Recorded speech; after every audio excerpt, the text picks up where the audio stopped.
Is this an Australian kid thing or maybe like a Western Sydney Aussie kid thing? But when we went to Japan in December last year, which was basically a month ago, we had a clash in parenting culture. And I'll digress. So let me paint the picture to you, all right? So we have Tokyo Skytree, which basically a very beautiful structure. And below there is a Japanese play center. And what do we do as Aussie parents when we're kind of knackered from, shopping and going around all day? We just want to place and park our kids there while we have our chai latte. But obviously in Japan, there's no chai latte. And you got to go into the play center with your kids and experience the Japanese way of play center. Now you see this very comfortable sort of foamy thing there. Well, as typical Aussie parents, we just slept, right? We're like, let our kids play while we rest and while we dozed off.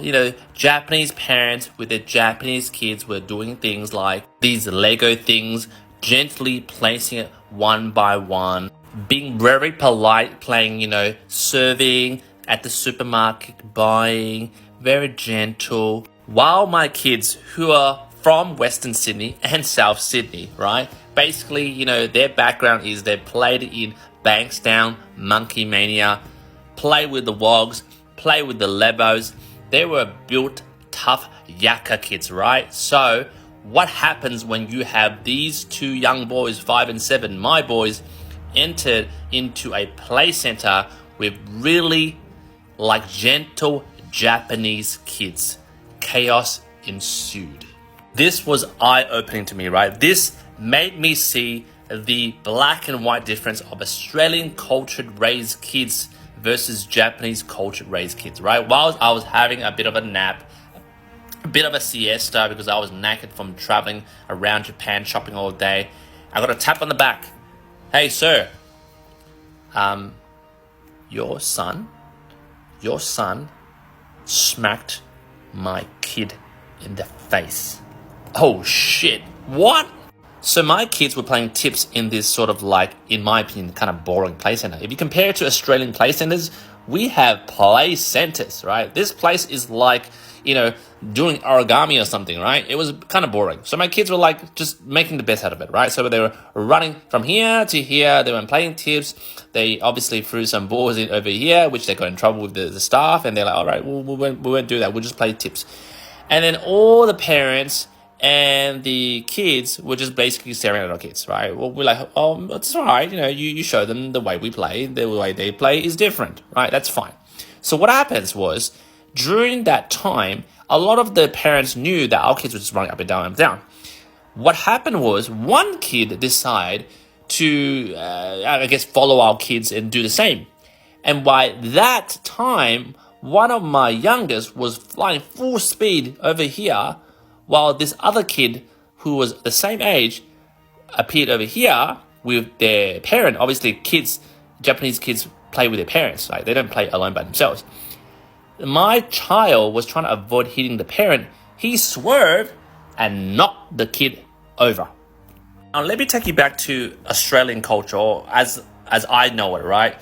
If you get knocked over or you knock over a kid, you go, hey, mate, are you all right? 9 out of times, 10 times, they'll dust it off. Yeah, all right, mate. Let's keep playing, right? Not in Japan. What happened was 60 minutes of apologizing to this parent. He and she, because both parents play with the kid, right? I don't know, it's their culture, right? The parents just follow the bloody kid like helicopter parents, right? I got woken up and go, you should be looking after your kid. I was about to get pissed. I was like, dude, I'm not here to look after my kid. My kid is to play, right? I'm not to freaking supervise your kid. That's why you have the staff for it, right? Anyway, I didn't say anything. I just remember saying, I'm sorry. They made us say sorry 5-6 times. The staff just wouldn't let us leave. Just asked us back, can you say sorry again? They wouldn't accept it. I'm like, how many ways can you say sorry? Anyway, from that experience, that really showed that the way the Japanese raise their kids, they raise them to be walking on eggshells, right? Where this experience happens, even that the person really wasn't, the staff really showed the recording, go, hey, well, your child just went here and he was trying to avoid you. Like, it was all an accident. It wasn't good enough, right? So it really showed me that the mental grit that Aussie kids have, right? You get knocked down, you dust yourself up, it's okay, mate, let's go, right? Fair dinkum. Those guys, not to bash them, maybe it was just that experience. No, don't like the way you apologized. Well, obviously I don't speak Japanese. That's it. That's all I could say. Oh, you weren't genuine. I was freaking genuine, right? What can I do? And your kid wasn't even scratched. There was no bruise. Just went boom. That's it. And your kid flew. Obviously, my Aussie kids had, Aussie dairy, right? Versus Japanese dairy. Boom, flew over. But it was like a soft landing, right? And there was no concussion. Anyway, this is not a rant. This has just made me realize how, I guess, what I take for granted when I'm raising my kids here, right? We make our kids to have hard yakka mentality, right? Whilst those guys, I guess they raise their kids to have origami mentality. And I guess, in life, I don't know, but I think our kids would have a tougher mental resilience when it comes to being knocked down and they get up, right? They don't look for their parents and go, oh, let's make them say sorry 10 times. No, they're like, it's all right, mate. Let's keep playing. So, I guess that has been a real rewarding experience for me. Have you guys been to a Japanese play center? Have you noticed the difference from your own country's play center? Jump in the comments, let me know what you think.